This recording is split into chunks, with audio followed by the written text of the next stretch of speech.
Bahan Persekutuan Perempuan Wilayah GKI Pondok Indah mengenal Injil Matius.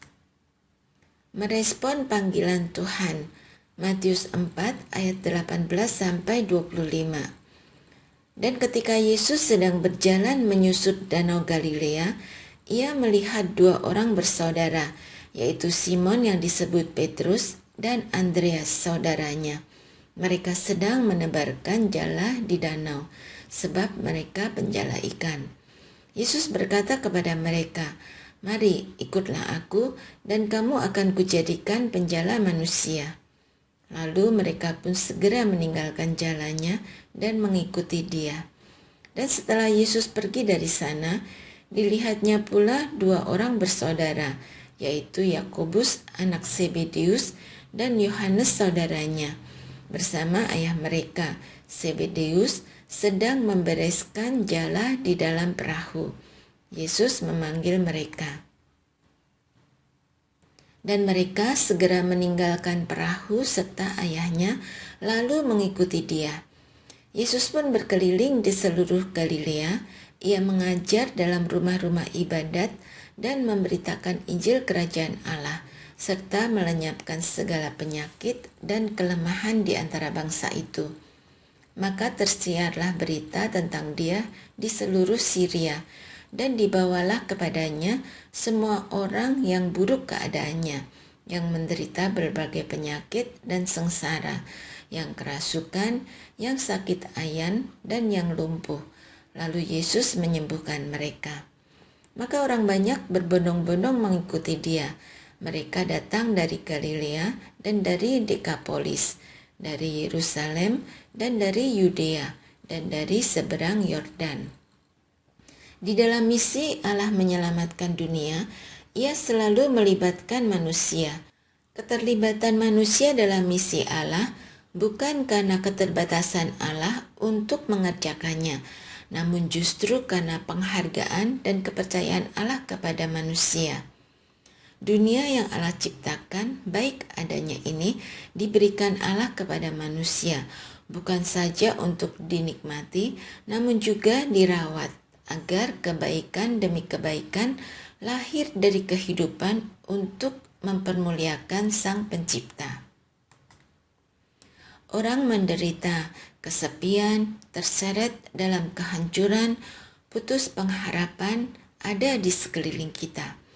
Alam yang rusak, kotor, diabaikan, pertikaian antar saudara, permusuhan antar tetangga, kebencian, tak saling sapa terjadi dalam banyak relasi-relasi yang kita kenal atau kita jalani.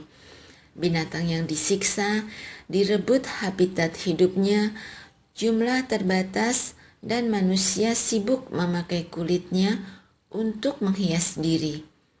Bayi kelaparan, anak lari dari rumah, remaja melakukan seks bebas, narkoba, konteks hidup anak muda di sekitar kita.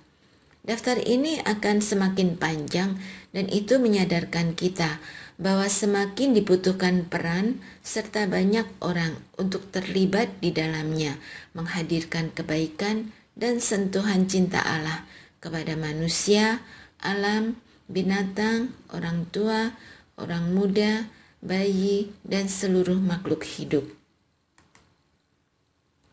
Begitu luas lingkup panggilan kita untuk menyatakan kerajaan Allah, dan itu artinya panggilan pelayanan tidak hanya didefinisikan sebagai pelayanan di dalam gereja saja, di Komisi Perempuan GKI PI saja.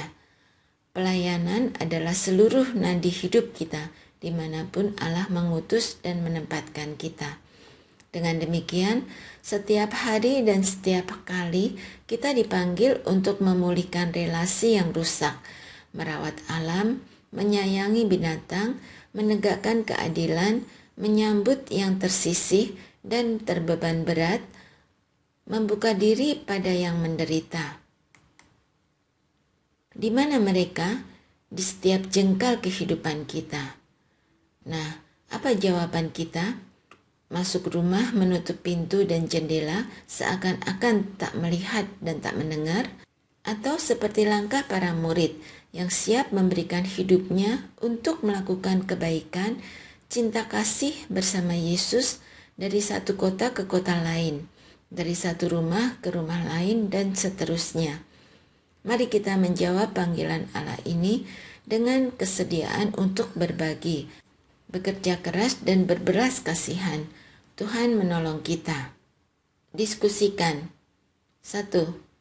Pelayanan apa yang saudara geluti saat ini? Tindakan apa yang saudara perjuangkan di sana? Kasih, keadilan, pembelaan, pendampingan? 2. Bagaimana saudara merasakan Tuhan menolong saudara melakukan pelayanan-pelayanan itu? Doakanlah. 1. Memohon kekuatan untuk siap diutus Tuhan berbagi cinta kasih Allah.